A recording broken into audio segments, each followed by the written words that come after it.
People are rarely going to remember what you say, but they'll very often remember how you make them feel.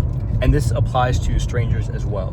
Now, when you're talking to strangers, what we have to realize is just like when you make a reel and you share it online, it's those first few seconds that hold the most weight in terms of how they determine how to respond, how to treat you. Because it's an initial response.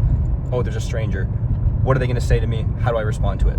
And when you start to understand that the way to get the most positive response is to make them feel respected and understood as a human being. Now, like, obviously, if they're a stranger, you don't really know what to connect with them on. But if you just connect with them on the level of being a human, it goes a long way. Today, actually, we're at a property, if you can call it that. It's like a plot of land with a house that it needs to get demolished, honestly.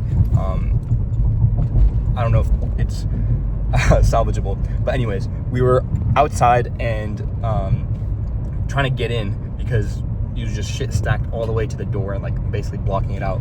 And there was this guy just walking on the side of the road, and he stops and he starts looking at us like, what are these guys doing in my neighborhood?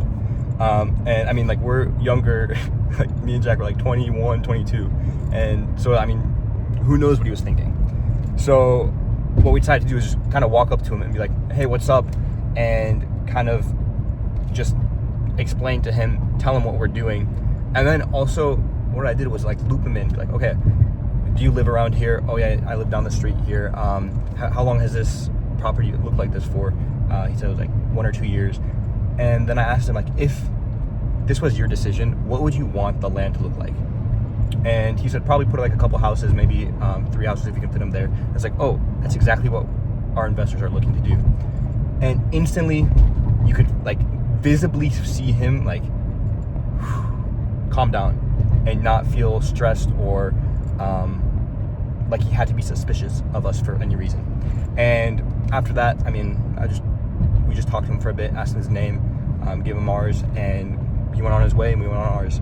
And it's just to that fact of, if you're walking in a neighborhood and you see someone like that you don't recognize going around this neighbor's house, and I mean, like, it looks like we were trying to break in because like we're trying to look around the door, put our hand in the door, like turn on the knob because the glass is broken. Like, it looked pretty suspicious. So being able to quickly convey that message of we're not here to do nothing, nothing suspicious, and we respect you as humans, and in turn respect us. It goes a long way. Now, similarly, just a funny story that happened today, I'm just remembering now too, is before that, we were at Stone Creek, and they had this like new flavor, and I was asking about it. I was like, oh, like, interesting. I don't remember what I said, but I was asking questions about the flavor, and she offered to give me a sample, and she's like, oh, I've never tried it either, so let's try it. And just by actually having some sort of conversation with the baristas, like, a lot of people I see will like not even say how's your day or thank you, or like literally the simplest manners of please and thank you they won't say.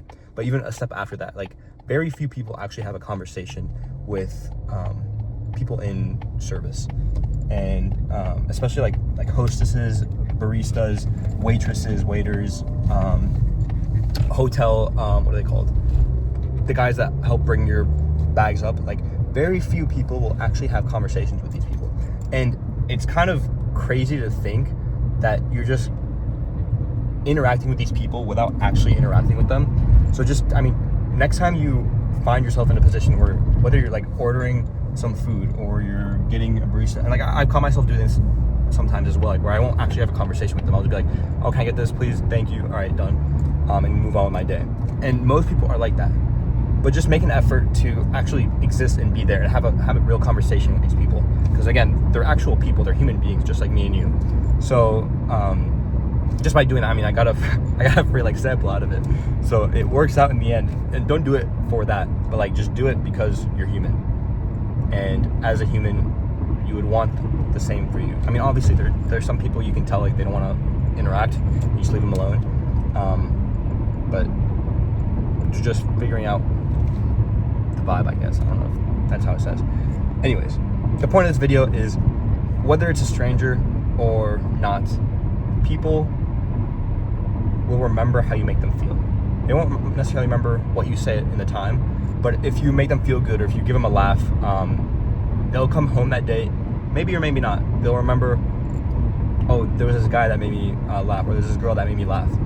And those are like the small things in life that allow us to, honestly, it feels like you live longer lives. Whoa. It makes you feel like you live a longer life because it breaks that pattern. So let's go break these patterns of being, I don't know, nonchalant and not actually interacting with our fellow humankind. Didn't want to get too sappy with this, but that's all I got for you guys today. I'll see you guys next time. Peace.